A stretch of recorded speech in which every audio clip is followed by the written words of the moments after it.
तो आइए दोस्तों, आज आपको बताते हैं देवउठनी एकादशी के बारे में।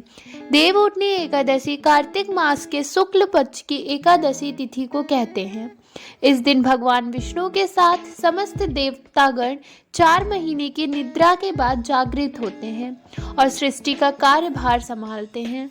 इस दिन भगवान विष्णु की विधि विधान से पूजा की जाती है और उनके प्रिय वस्तुओं का भोग लगाया जाता है।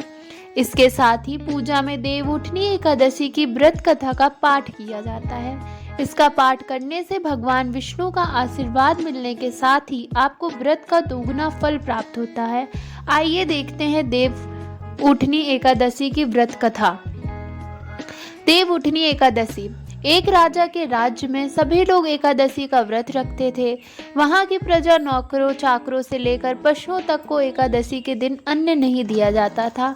एक दिन किसी दूसरे राज्य का एक व्यक्ति राजा के पास आकर बोला, महाराज कृपा करके मुझे नौकरी पर रख लें। तब राजा ने उसके सामने एक शर्त रखी कि ठीक है, रख लेते हैं, लेकिन रोज जो तुम खाने को सब कुछ मिलेगा, पर एकादशी को अन्न नहीं मिलेगा। उस व्यक्ति ने उस समय हाँ कर ली, पर एकादशी के दिन जब उसे फलाहार का सामान दिया गया तो वह राजा के सामने जाकर गिड़गिड़ाने लगा, महाराज इससे मेरा पेट नहीं भरेगा, मैं भूखा ही मर जाऊंगा, मुझे खाने के लिए अन्न दे दो। राजा ने उसे शर्त की बात याद दिलाई, फिर भी वह अपनी बात पर अड़ा रहा और अन्न छोड़ने को राजी नहीं हुआ। तब राजा ने उसे आटा, दाल, चावल आदि दिए। वह नित्य की तरह नदी पर पहुंचा और स्नान कर भोजन पकाने लगा। जब भोजन बन गया तो वह भगवान को बुलाने लगा, आओ भगवान भोजन तैयार है।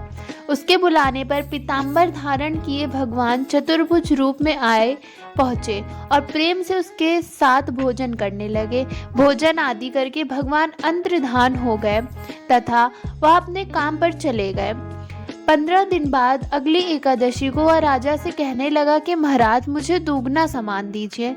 उस दिन तो मैं भूखा ही रह गया। राजा ने कारण पूछा तो उसने बताया कि हमारे साथ भगवान भी खाते हैं, इसीलिए हम दोनों के लिए यह सामान पूरा नहीं होता। यह सुनकर राजा को बड़ा आश्चर्य हुआ। वह बोला, मैं नहीं मान सकता कि भगवान तुम्हारे साथ खाते हैं। मैं तो इतना व्रत रखता हूँ, पूजा करता हूँ, पर भगवान ने मुझे कभी दर्शन नहीं दिए। राजा की बात सुनकर वह बोला, महाराज यदि विश्वास ना हो तो साथ चलकर देख लें। राजा एक पेड़ के पीछे छिपकर बैठ गया। उस व्यक्ति ने हर रोज की तरह भोजन बनाया और भगवान को शाम तक पुकारता रहा, फिर भी भगवान ना आए। अंत में उसने कहा, हे भगवान यदि आप नहीं आए तो मैं नदी में कूदकर प्राण त्याग दूंगा। फिर भी भगवान नहीं आए। तब वह प्राण त्यागने के उद्देश्य से नदी की तरफ बढ़ा। प्राण त्यागने का उसका दृढ़ इरादा ज्ञान शीघ्र ही भगवान प्रकट होकर उसे रोक लिया और साथ बैठकर भोजन करने लगे। खा पी कर वे उसे अपने विमान में बिठाकर अपने धाम ले गए। यह देख राजा ने सोचा कि व्रत उपवास से तब तक कोई फायदा नहीं होता जब तक मन शुद्ध ना हो। इससे राजा को ज्ञान मिला। वह भी मन से व्रत उपवास करने लगा और अंत में स्वर्ग को प्राप्त हुआ।